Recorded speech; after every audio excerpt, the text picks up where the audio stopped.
亡夫来电。我丈夫一直传简讯给我，可是他已经死了5年了。德鲁死于一场车祸，酒驾司机迎面相撞，当场宣告死亡。那是2020年，我们结婚刚满2年的时候，在疫情封锁中独自哀悼的日子，是我经历过最黑暗的时光。好在有父母和他母亲的陪伴，我逐渐走出阴影，甚至开始尝试新的恋情，直到那些短信出现。第一条是在高级意大利餐厅收到的，发件人显示德鲁的号码，内容却只有空白，像有人按了空格键就直接发送。几天后的第2条更诡异，深夜我正蜷缩着看书，手机震动，荧幕上孤零零躺着一个句号。起初我以为是谁的恶作剧，或是某个不善表达的人笨拙的安慰。问遍亲友无果后，我甚至怀疑是系统故障，电信公司可能回收了他的号码，自动发送了城市码碎片。但这些短信出现的太过巧合，每次都在我约会时或精心打扮准备赴约之际。我不断说服自己只是多心。随着忌日临近，短信频率骤增，从每周1-2条变成每日1条，全是毫无意义的标点符号。我从最初的崩溃痛哭，到如今只剩烦躁。但在忌日当天，短信如洪水般涌来。中午前收到5条，下午超过15条，而随着死亡时刻，晚上9点11分逐渐接近时，提示音越来越密集。这绝不只是巧合，一定是有人在耍我。我去了警局，警察听完陈述后表示会联系电信公司追踪，但需要时间，多半是诈骗。警官说，尽管我强调了所有细节，现在经济不景气，这种手段很多，可他们没索要任何东西。我声音发抖，而且偏偏在今天，我丈夫的忌日，疯狂发信，请节哀。警官机械的回答，有消息会通知您。我还能怎么办？回家后，我照例开始年度仪式。晚上7点，打开他最爱的电影《奇幻人生》，斟了杯红酒，轻拍身旁沙发，仿佛在邀请无形的他入座。我习惯对着空气说话，假装他真坐在那里。玛姬，葛伦霍真可爱。我对着空座位说，要不是嫁给你，我肯定追她。当然，前提是她不是大明星。威尔法洛这时候好年轻啊，像个孩子。他太笨拙了，他绝对讨厌他。这时，手机突然响起提示音，我皱眉盯着荧幕，再次致电警局，依然没有进展。转头望向那个空座位，我好想你。我深呼吸，压下哽咽，想到发疯。目光移回手机，心底竟隐约期待它再次响起，仿佛他真的能听见。如果那些简讯真的是德鲁发的呢？某种形式下的奇迹。我想起阴阳魔界里那集，老妇人不断接到电话，最后发现断掉的电话线垂在她丈夫墓碑上。难道这是21世纪版本的灵异事件？某个幽灵的电磁波干扰了通讯，但手机终究沉默。当然不会响，哪有什么亡灵通讯，不过是哪个变态在玩心理游戏。我唯一能等的只有警方的回复。起身去倒酒时，手抖得厉害，酒瓶刚碰到台面就滑落，砰的一声，玻璃瓶炸成千百片锯齿状的碎片，红酒像鲜血般在地板蔓延。该死！我哽咽着拿来垃圾袋，蹲下收拾残局，拇指被碎片割开一道口子。果然不该在微醺哭泣时收拾玻璃。我边咒骂边站起身，把伤口放在水龙头下冲洗，水流被染成淡红色。这时，手机在沙发扶手上亮起，我关掉水龙头，慢慢走向他。看清短信的瞬间，心脏骤停。不是空白信息，不是乱码，而是他妈的一个笑脸符号。而且偏偏在我刚割伤手之后。更可怕的是，这个用冒号加空格加又括号组成的笑脸是德鲁独有的习惯，他从来不用自动转换的颜文字。有人在监视我，而他真的很享受折磨我的过程。我小心绕过玻璃碎片，冲向厨房，猛地拉上水槽前的窗帘，接着狂奔检查所有门窗锁扣。有人在监视我，我颤抖着报警。他们刚发来笑脸，就在我割伤手之后。冷静点，警官敷衍道，我马上联系电信公司，20分钟后回电。挂断时瞥见时钟，8点59分，距离德鲁死亡时刻还有12分钟。回到沙发时，裹着纸巾的拇指已渗出血迹，手机开始疯狂震动。闭嘴！我对着空气怒吼。晚上9点07分，提示音连成一片。抓起手机时，在乱码中捕捉到重复的单词。快跑！铃声突然切断这场符号风暴。是警局来电。快逃！警官声音压得极低，信号源显示那些短信来自你家内部。我脸色煞白地冲向大门，却被一双手从背后狠狠拽倒。后背着地的剧痛中，我抬头对上了德鲁母亲充血的眼睛。贱人！他唾沫横飞地踹我肋骨。你以为能当他没存在过？尸骨未寒就急着找新欢？已经5年了，我咳着血沫哀求。你根本不曾真正爱过他，对不对？他尖叫。我试着爬起来，他又踢了我一脚。我咳出一口血，洒在地毯上。不要！我向他哀求，像你这种女人只配。砰的一声，门被猛地踢开，一名警察站在门口。警方掌握了足够的证据，逮捕了德鲁的母亲。他一直在监视我，跟踪我，传那些毫无意义的简讯来吓唬我。从多间餐厅和商家的监视器画面中都可以看到，他曾尾随我参加的多次约会。他甚至根本不需要闯空门。德鲁在世时就给了他一把备用钥匙。他重新启用了德鲁的旧号码，一直用它给我发简讯，企图让我害怕、退缩，不再与他人交往。他希望我停留在那个悲伤的世界里，和他一起困在过去。但他没看到我在那些约会之后，一个人哭着入睡的夜晚。我多么希望身边的人是他，清楚知道这世上再也没有人比得上他。在警方没收的手机里，只有符号和笑脸的记录，从来没人发送过那个词。快逃！有时我会想，或许真是德鲁在守护我，用他特有的方式，从某个地方看着我，确保我能活着逃出去。不请自来的悼念者。姐姐的前男友总是出现在各种家庭活动中，而他已经过世2年了。2年前丽莎姐姐去世后，我们家就彻底变了。从前虽不完美，但丽莎的死让我们彻底分崩离析。父亲几乎不再开口，母亲用慈善活动填满每1分钟，而我被困在愤怒里，寻找着该为此负责的人。丽莎曾是粘合全家的胶水，她开朗热情，笑声像阳光般吸引着所有人。爱徒步、摄影、拥抱自然。她的死亡被警方判定为意外，甚至带着一种讽刺的诗意。警方报告说，她在徒步时失足坠入峡谷。可若真是如此，为何总觉得她的亡魂从未离开？姐姐的前男友马特从来不是我们家的一员。他们交往1年后，丽莎提出分手。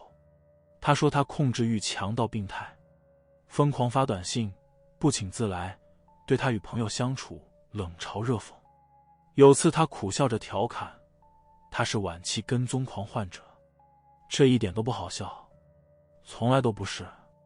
分手后，马特彻底疯了，短信轰炸，语音信箱塞满哭诉，甚至往他办公室送花。丽莎只是笑笑说他迟早会腻的。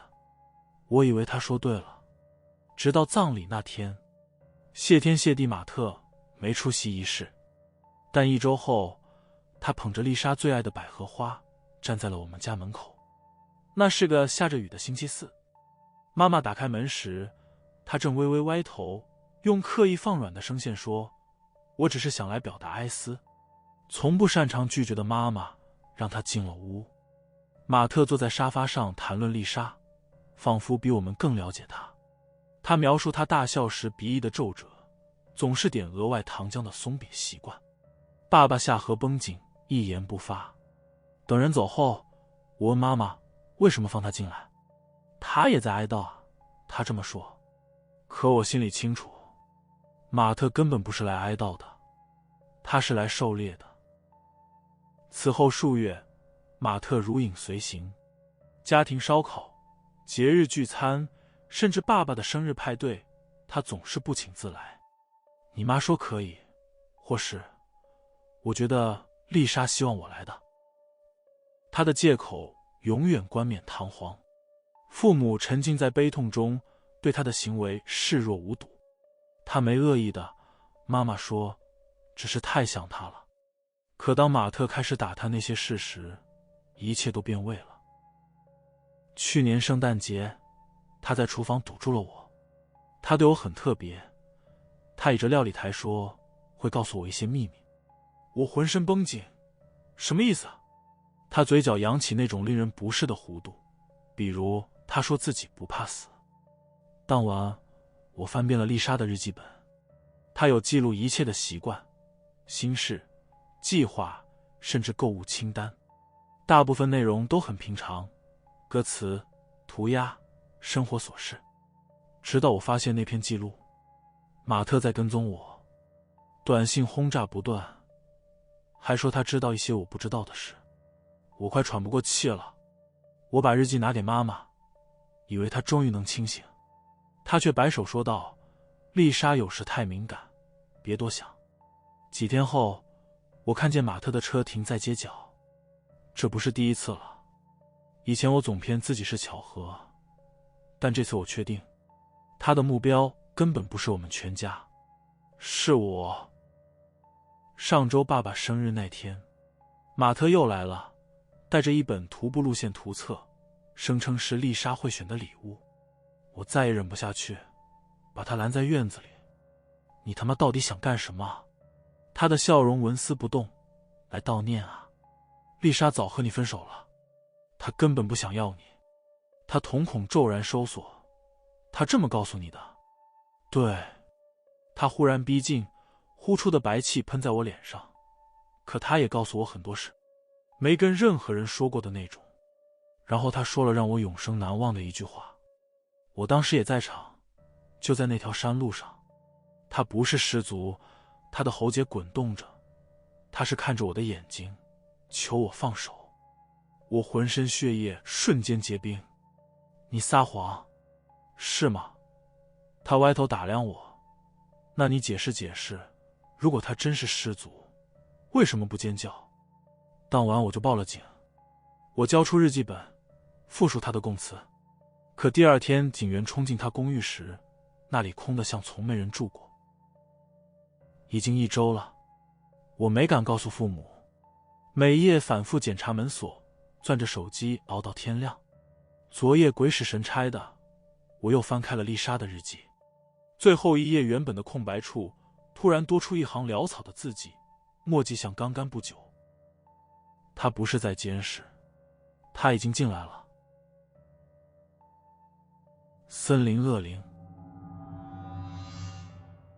我们不断搬家，现在我终于知道在逃避什么。起初我觉得这很有趣，我们住在房车里，就像永不结束的假期。这周在洛杉矶，下周就到了盐湖城。我们对之前的生活知之甚少，只知道自己出生在波特兰，而且永远不能停下脚步。父母总说我们是特别的家庭，但直到后来才明白有多特别。他们曾艰难求子，几乎绝望，所以我和双胞胎妹妹艾米莉亚成了他们珍贵的小奇迹。虽然凡人，但至少我们知道自己是他们的全部。就兄妹而言，我和艾米莉亚算很亲近了。在家自学的我们只有彼此作伴，孤独感如影随形。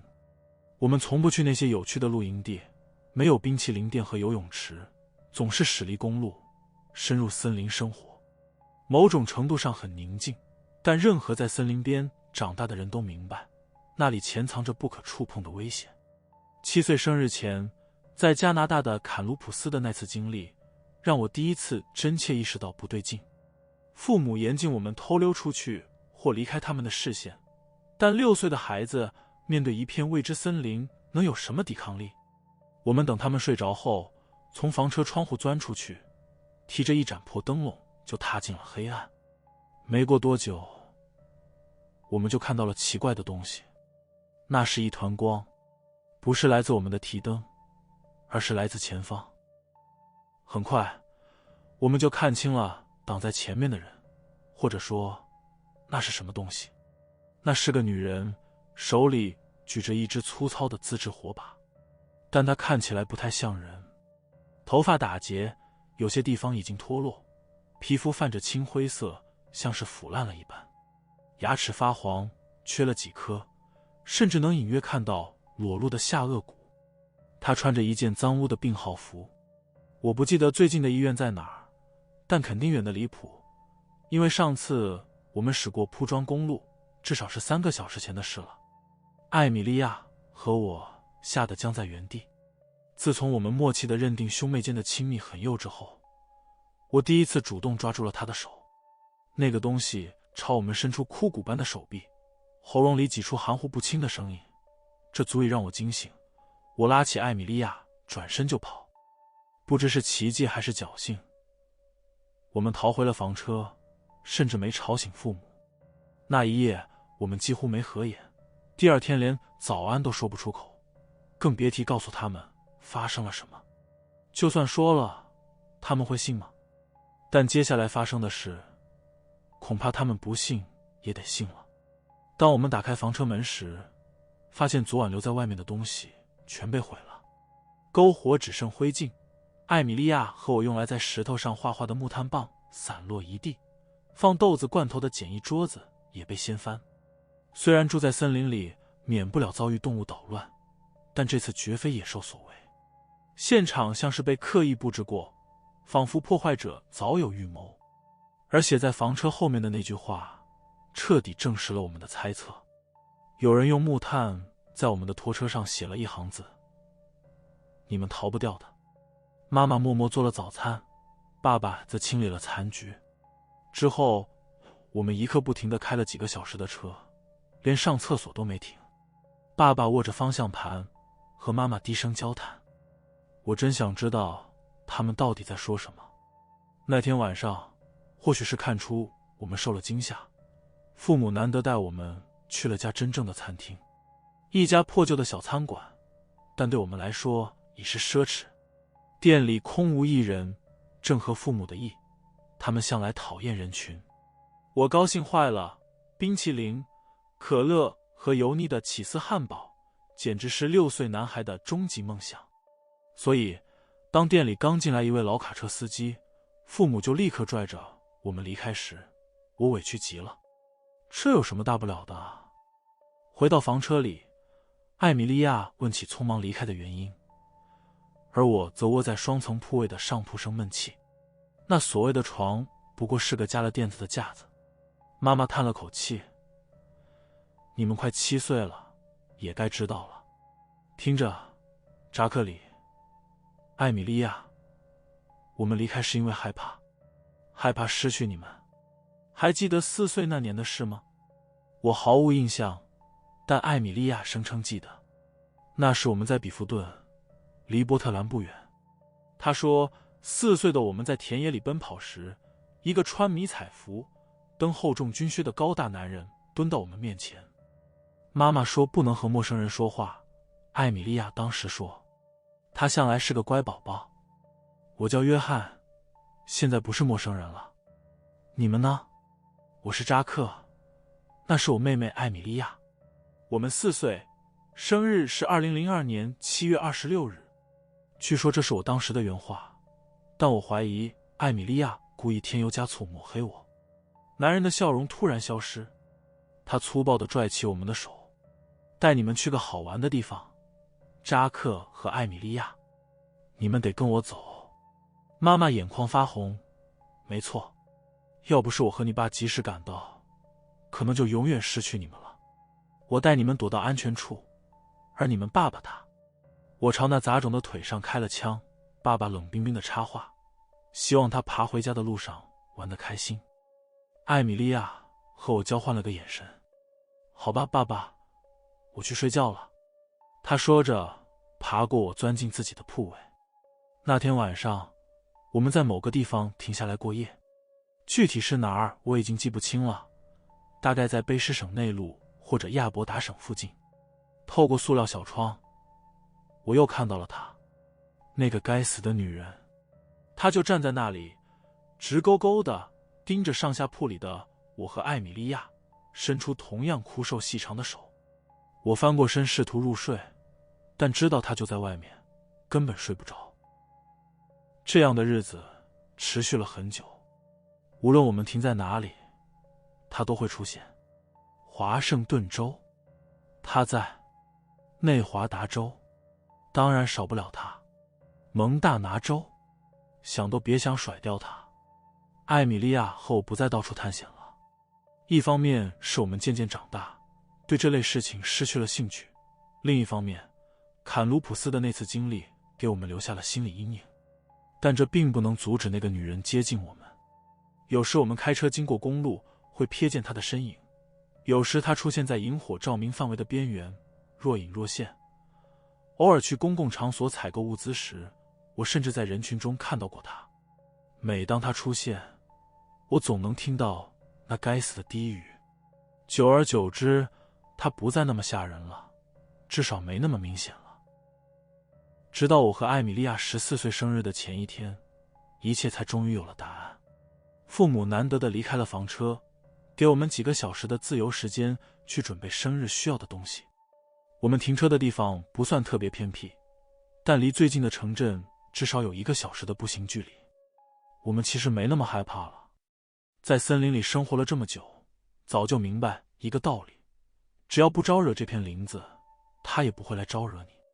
至于那个穿病人袍的女人，说实话更像是个恼人的影子，甚至可以说我们几乎已经忘记她了。当时我正在看书，艾米莉亚在房车里翻找食物。正当我沉浸在故事里时，她突然大喊：扎克，快来看这个！我翻了个白眼。能有什么新发现？我们在这辆小房车里住了快14年，对她的了解就像对自己的手掌一样透彻。但我错了，在艾米莉亚莫名其妙掀起的驾驶座坐垫下面藏着一个盒子。它很小，经过爸爸多年的做压，已经有点变形，但依然能辨认出来。艾米莉亚兴奋地想要打开它，里面是些文件。别管了，艾米莉亚，可能只是些无聊的工作文件，我说。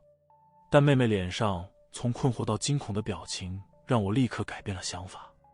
确实是文件，但不是工作用的，是我们的出生证明，但上面写的父母名字根本不是我们的。我居然是扎克里2世，可我们家没人叫扎克里啊。我看向父亲的名字，扎克里、克里斯托弗、克拉克，母亲则是一个叫艾米丽的人。也许我们是被领养的，我试探着说。艾米莉亚颤抖着手，从盒子里抽出另一张纸递给我。波特兰医院婴儿失踪案，2002年7月27日，双胞胎扎克里·克拉克2世与艾米莉亚·克拉克。搜寻仍在继续，任何线索请立即向警方报告。克拉克，这些不是我们的名字，我们姓布朗，我们的父母也不叫扎克里和艾米丽，而是珍妮和凯文。我有种不祥的预感，而事实证明我是对的。当艾米莉亚抽出倒数第2张文件时，波特兰医院发生命案，双胞胎母亲遇害。27岁的艾米丽·克拉克在产后遭人窒息身亡，其新生儿双胞胎下落不明。警方根据监视器画面绘制嫌疑人画像如下。我们盯着那张画像，虽然不完全一致，但那基本上是我们这14年来唯二见过的面孔，妈妈和爸爸。监视器画面显示2名嫌疑人带着婴儿从医院后门离开，案件仍在调查中。若发现嫌疑人，请勿靠近，立即报警。空气凝固了，艾米莉亚颤抖的手拿起了最后一张纸。这是2006年的简报，我们4岁那年。俄勒冈州男子声称发现失踪儿童并遭袭击，4年悬案出现转机。受害者丈夫扎克里·克拉克公开喊话：给我的孩子们，我不知道你们身在何处，但永远不会放弃与你们重逢的希望。或许你们已不认得我，但这改变不了什么。爸爸永远爱你们。我们说不出话来，这种时候还能说什么？只能呆立在死寂中。突然，房车外传来重重的敲击声，我们惊跳起来，望向窗外，是那个穿病人袍的女人，比以往任何时候都靠近。这次我们看清了她青灰色的皮肤，看清了她浅褐色的眼睛，那眼睛竟和艾米莉亚有几分相似。她呻吟着，再次向我们伸出手。我低头看向简报，上面印着受害者的照片。我将照片举到窗前，正对着她凝视我们的位置。她又发出那个声音。这次我听懂了，我的孩子，原来如此。这14年来，她只是想要回自己的孩子。艾米莉亚走出了房车。起初我很害怕，但今天已经疯狂到这种地步，我也跟了出去。妈妈，艾米莉亚含着泪问道。她伸出枯瘦的手，但没有扑过来。她任由艾米莉亚触碰她的脸，感受那只手轻轻抚过自己的面颊。她也对我做了同样的动作，随后指向最近的小镇方向。快走，她说。走？为什么？艾米莉亚问。去找爸爸，我们的母亲嘶哑地说。爸爸，扎克里·克拉克一世，他还活着吗？过了这么多年，我们还有2小时，他们就要回来了。艾米莉亚突然改口。快走！虽然完全不知道去小镇的路，但我们却像被某种力量指引般准确找到了方向。我们冲进警长办公室时，模样一定狼狈极了。先是询问，接着是 DNA 检测，然后他们开始搜捕我们的父母，接着他们被逮捕了。最后，我们生平第一次坐上飞机飞往波特兰，去见我们的父亲。我们成了轰动一时的新闻主角。